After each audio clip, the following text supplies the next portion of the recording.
Hey guys, it's Bryce from Autoskins. In this short video, I'm going to show you how to remove the 60% rear seat of your F-150. It's a little bit trickier than your 40%, the smaller part of your back seats, because that 40% has an actual strap that releases that top part to gain access to where your jack is located. But on the 60%, we're actually going to have to use a flathead screwdriver. We're going to flip the seat up, and there's a little metal stem right there that's latched onto the back part of the truck itself.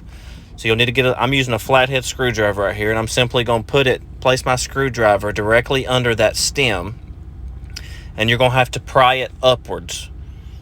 So once you get it seated just right, you're just going to apply pressure, and it'll pop out.